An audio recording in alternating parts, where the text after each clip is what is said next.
Bien que d'aucuns aient pu soutenir que la crise sanitaire qui afflige notre monde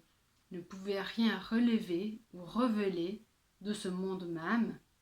ce monde au sein duquel cette crise se propage, il me semble qu'à l'occasion de la Journée mondiale de la philosophie,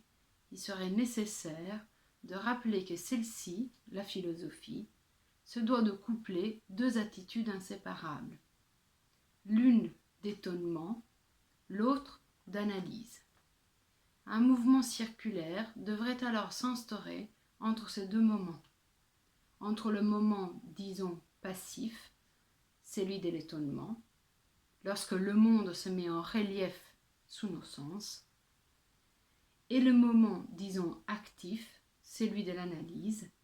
lorsque nous cherchons à donner sens à cette mise en relief du monde.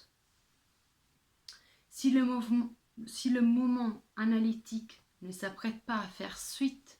au moment de l'étonnement, ce dernier en vient à se réduire au statut d'une lâche naïveté.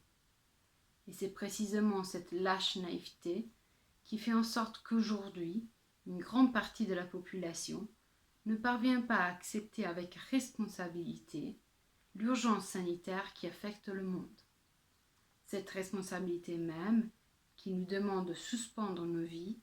de nous enfermer en évitant la situation habituelle de contact avec autrui. Alors que si nous nous penchions analytiquement sur cette mise en relief du monde, si nous essayons d'en faire une révélation du sens, nous pourrions nous apercevoir du fait que cette mise en relief n'a rien d'autre que ce qu'elle est,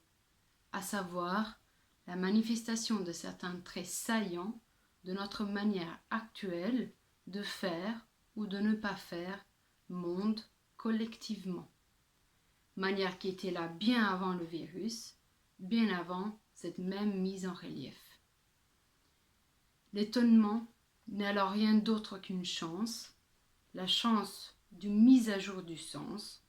mise à jour qui se doit de se faire suite à l'étonnement. Il s'agit donc aussi, à proprement parler, d'une cure, la cure du sens. Or, s'il y a quelque chose à relever de cette crise sanitaire, c'est qu'elle touche à notre possibilité de se constituer en tant que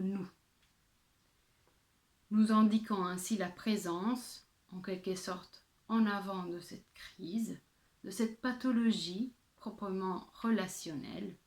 que les spécialistes de la santé mentale appellent paranoïa.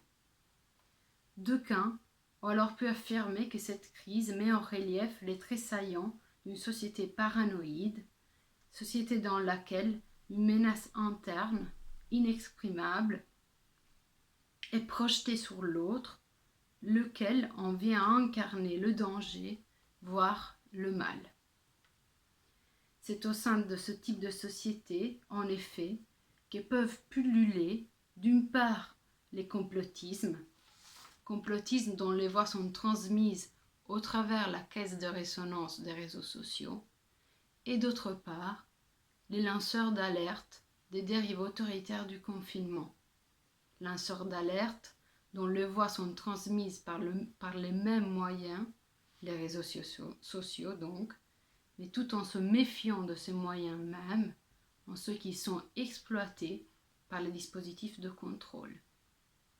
Bien sûr, il n'y a pas de fumée sans feu. Les complots se propagent dans notre société, les dérives autoritaires aussi, ces dernières ne se limitant d'ailleurs pas au contrôle de nos déplacements physiques. Mais il s'agit là de tâcher à ne pas confondre la cause avec l'effet et, de manière plus profonde,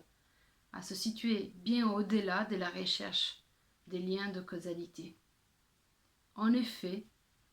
la cure analytique ne doit pas s'apparenter à la recherche et à l'ablation des causes, mais plutôt à la création d'un sens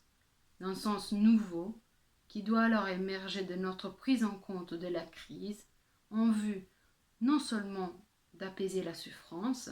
c'est-à-dire en gros de sortir de la crise, mais en vue aussi de stimuler les émergences diverses d'autres manières ou de manière autre de se constituer collectivement dans un nous.